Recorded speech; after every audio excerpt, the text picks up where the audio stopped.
fala sobre as compressas mornas, ele está falando de uma coisa que eu acho que, por experiência, eles sabem que as compressas fazem com que o processo se liquefaça e dissolva esse material purulento. Eu acho que tem uma razão de ser, entendeu? E raramente eu acho que esses casos levam à cirurgia, a não ser que formem-se nódulos duros, e aí não tem jeito, porque aí o nódulo ou a pápula endurecida vai te obrigar a operar, porque não tem mais como dissolver. Agora, quando o assunto é liquefação, eu acho que, na verdade, esse tratamento físico, com água morna, etc., vai muito bem, tá? Funciona bem. Os furúnculos, né, e o antraz, que nada mais é que uma coleção de furúnculos, são infecções foliculares progressivas e extensivas para além do folículo pirocebáceo. Quer dizer, a coisa é muito mais extensa, muito mais profunda, daí a gravidade. O Staphylo aureus é o principal agente, são conhecidas como abscessos, são lesões dolorosas, em regiões pilosas, dói muito, né, quem já o teve. Nenhum fator patogênico foi associado. Então é comum a gente falar assim, puxa, mas será que ele não é diabético? Né? É verdade, é comum você começar a tentar achar pelo em casca de ovo, né? Você quer tentar associar, mas por que ele tem furunculose de repetição? Por que será? Né? E você vê que os estudos não apontam, né, para nenhum fator patogênico típico, né? Você fala assim, não, procure o que você vai achar. Né? Já o antraz representa a coleção de mais de um furúnculo. A patogênese, na verdade, hoje se sabe que existe um envolvimento de enzimas potencialmente danosas do estafilococcus. As hemolisinas, tá? Para quem não está muito atualizado, e as leucocidinas, tá? São enzimas potencialmente danosas eliminadas por algumas cepas de Staphylococcus aureus, capazes de fazer essa penetração extensa do folículo. Por isso que algumas cepas são mais capacitadas em fazer infecção mais ou menos profunda. O homem seria o portador crônico assintomático do Staphylo aureus e ele também seria a principal fonte disseminadora. Aí começam os problemas, vamos lá. Então assim, a flora normal da pele, o que nós temos? Staphylo aureus. Por que ele é causador da doença? Por quê? Porque algumas pessoas na população são colonizadoras dele. Ninguém sabe por quê. Por que algumas pessoas o colonizam esta bactéria em narinas, no períneo, no umbigo, na pele e no trato gastrointestinal? Por quê? Crianças maiores e adultos colonizam principalmente na narina e na pele depois. E a transmissão se faria pela mão e pelo contato íntimo. Por isso que lavar a mão. Por isso que lavar a mão é uma coisa que é bastante interessante. Se você sai da enfermaria, lave a mão. Por favor, não esqueça, porque é um perigo você ir para a tua casa, sem contar aquele avental, né, que não deve passar da porta. Né?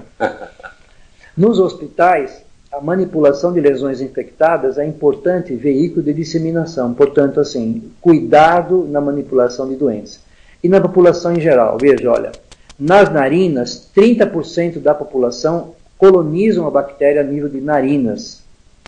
20 a 40% em períneo, axilas, faringe e mãos. E os atópicos o tem na maior taxa de colonização. Então veja que quando aquela corrente de pensamento dá antibiótico para atópicos em crise, quando você vê que o atópico está em crise, que ele não melhora, muitas vezes existem os defensores de antibiótico terapia na dermatite atópica para talvez diminuir a colonização dessa bactéria na pele.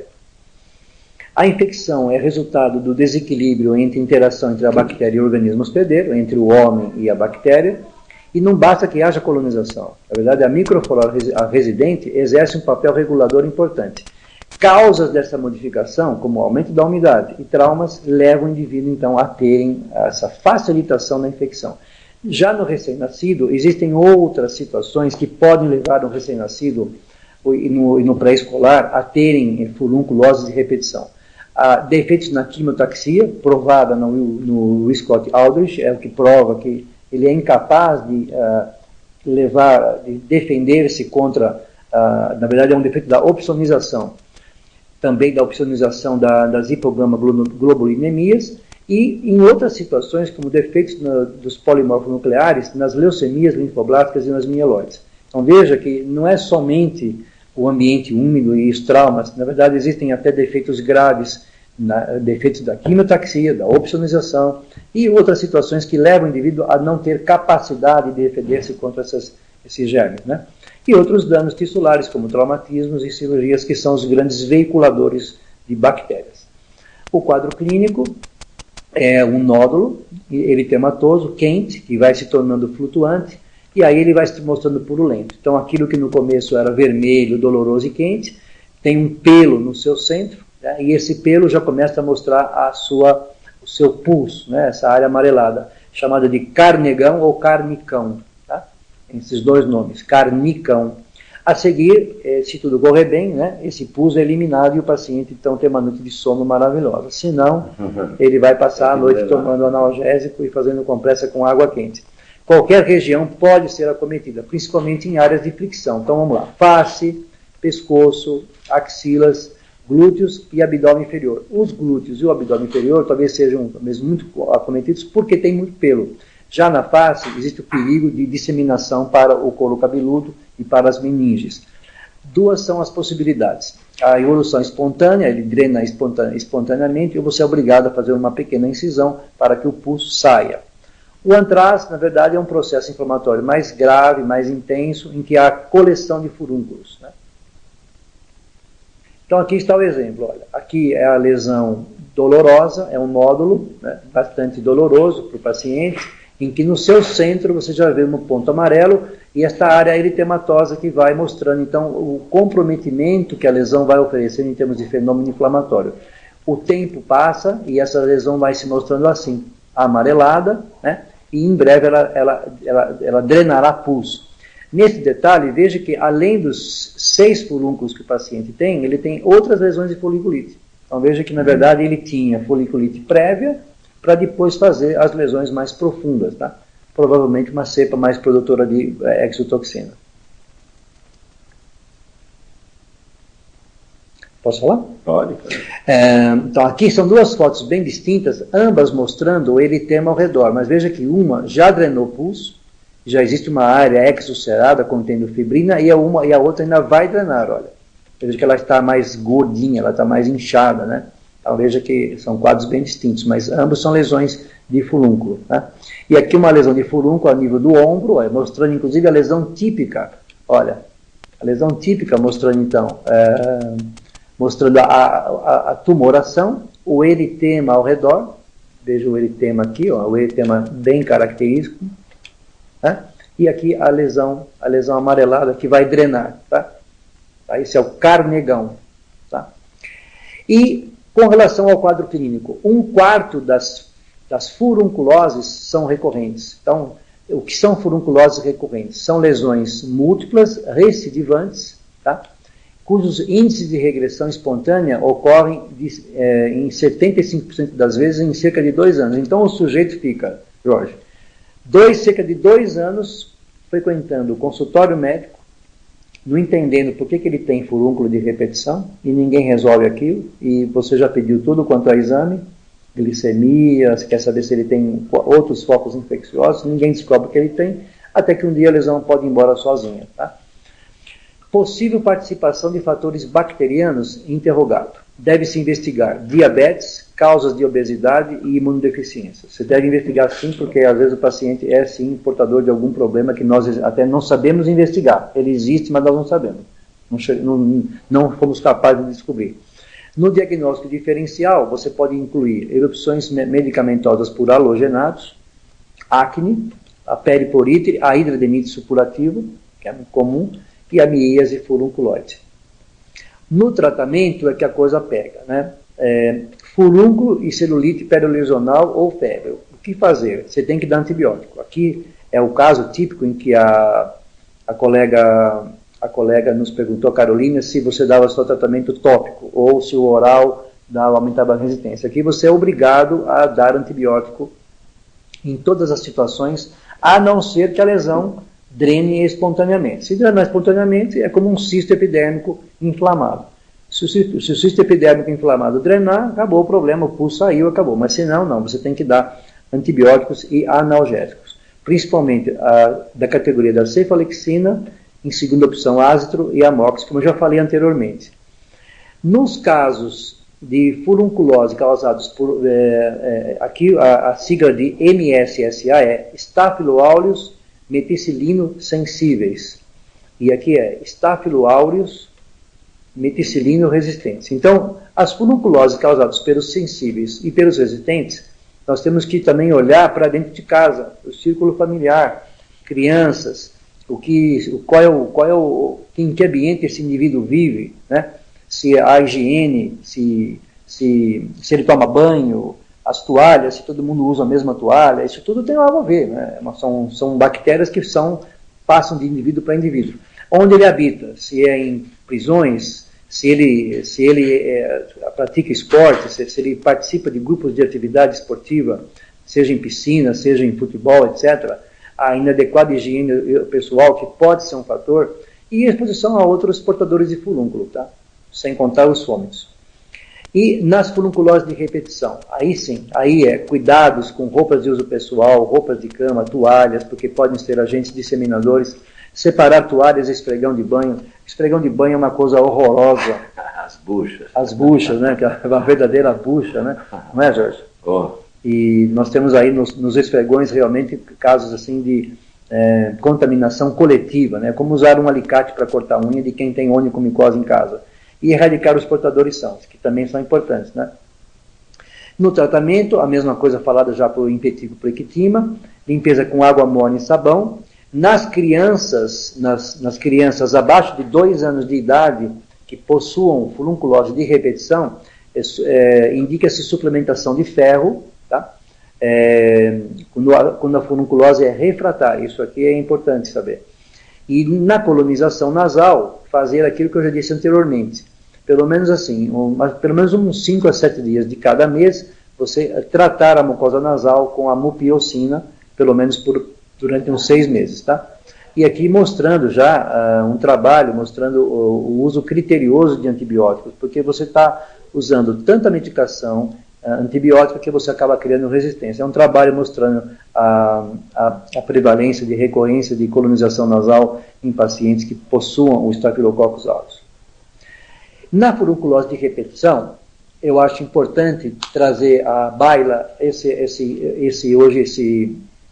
trabalho publicado em 2005, mostrando a importância do uso da clindamicina por 30 dias, nesses casos, ou a clinda isoladamente, na dose de 300 mg no adulto, de 8 em 8 horas, dose única, de 8 em 8 horas, dose única, por cerca de 1 a 3 meses. Eu coloquei aqui 3 meses, por até 3 meses.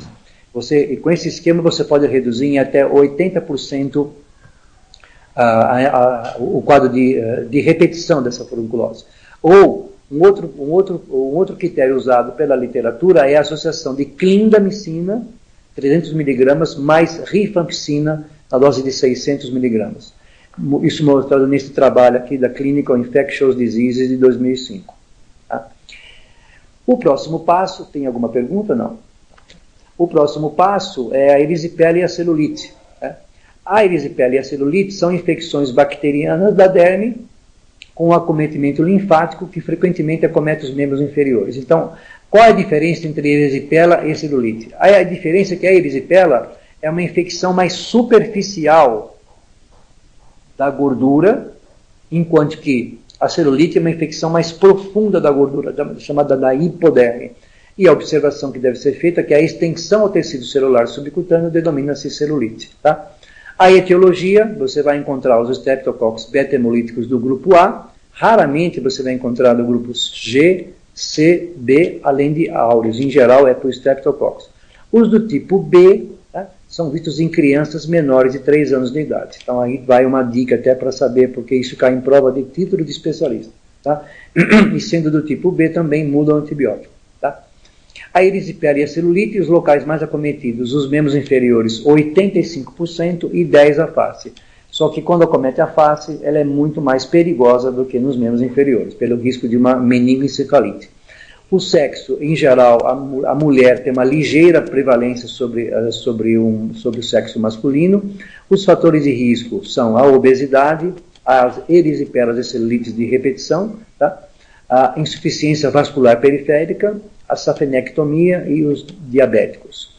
Na pele, a bactéria pode penetrar por soluções de continuidade, como as fissuras nos interdígitos, em quem é portador de onicomicose e aquelas tinea-peds, e as principais portas de entrada, como eu disse agora para o Jorge, intertrigo interdigital dos pés, as dermatofitoses e as úlceras de membros inferiores. Tá? São os grandes vilões. Os estafiloáureos, as bactérias anaeróbicas, dão mais quadros bolhosos, hemorrágicos e necróticos e purulentos. Então, são os estafiloáureos bactérias anaeróbias.